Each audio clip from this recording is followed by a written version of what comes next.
Cutout करता येते, तेवढा पार्ट गायब करता येते, तिथंच ऑप्शन येते. इथेच येते.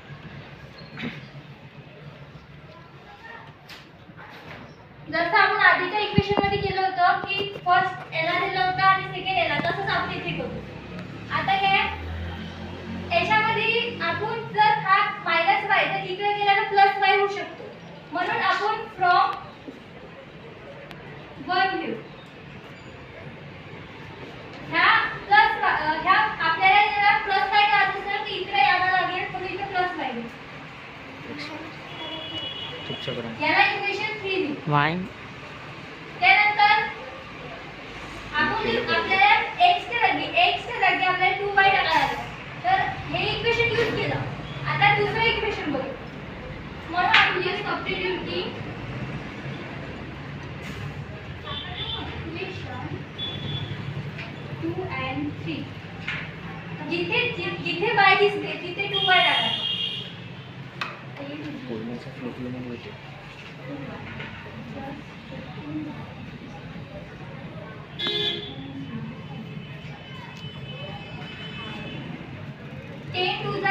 होते आणि y चा तसा plus 15y is equals to 0. आता 20 आणि 15 ला प्लस करू,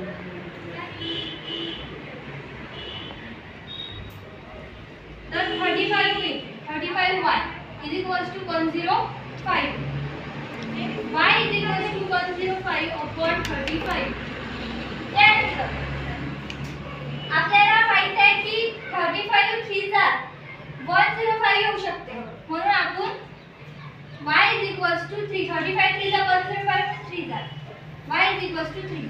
जसं आपण मागच्या इक्वेशनला केलं होतं का putting equation y is equals to 3 in equation, ह्या कोणत्या इक्वेशनमध्ये टाकू शकतो आपण.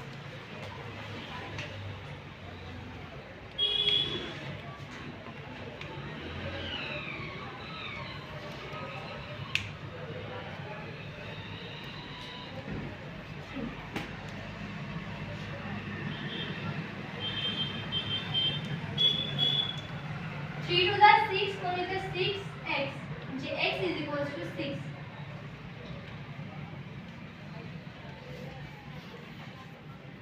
Hence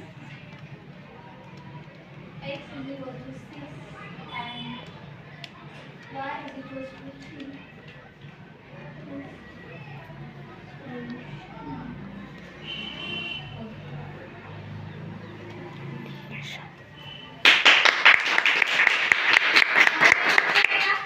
क्वेश्चन आहे का? क्वेश्चन आहे का? काय क्वेश्चन? हां तनुजले कुठून इक्वेशन घेत आहे? 1 आणि 2 दोन आहे ना, मग कुठून घेतले सांगायला लागेल ते, म्हणजे स्टिकरला. बरोबर साईड. हां आप साइन में आपण म्हणजे मल्टिप्लाय कसं करायचं इक्वेशन कशावरून समजून घ्यायचं का याला मल्टिप्लाय करायचं. आता आपल्याला एक सारखी टर्म पाहिजे, ते म्हणजे वरतं 2y पाहिजे, ते खालतं पण 2y पाहिजे. तर मग आता आपल्याला असं काय लागतं की इथे 2 कसा येईल, तर म्हणून आपल्याला मल्टिप्लाय करणार. मल्टीप्लाय करते ते डिवाइड करते का प्लस मायनस करते? नाही, प्लस मायनस ना कसं करतो? नाही म्हणजे आता इथे 2y आहे आणि इथे 15y आहे. हां, आता याले कसं नाही होत, तर त्याच्यात ते आपण 13y प्लस नाही करू शकता. तर तसं नाही करू शकत, ते खूप हार्डली आहे, म्हणून तसं नाही करू शकत. तिथं का होऊन जाईल त्या एक्सच्या टर्ममध्ये बी 13y येऊन जाईल. आणि त्याचं काय म्हणणं आहे का बा वरच्या इक्वेशन नंबर 1 मध्ये आपण adding both side by 15y केलं तर नाही जमणार का? नंतर तसंही करशील तरी आखरी आन्सर तेच येणार. करून पाहिजे नाही. हां इक्वेशन नंबर 1 घे आणि त्याच्या दोन्ही साईडनं 13y ॲड कर.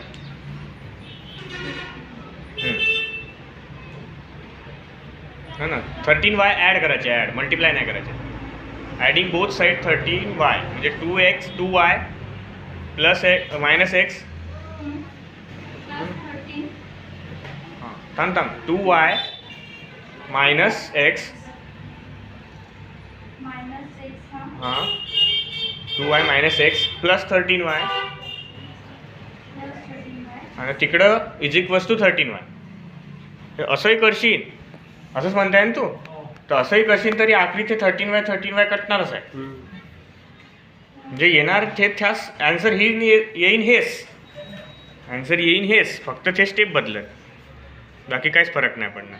कारण तो 13y तो 2y म्हणजे 15y होऊन नाही, बरोबर आहे? तरी तो क्वेश्चनचा ॲन्सर तसंच येईल. तो 13y पुन्हा इकडे आणाच लागेल,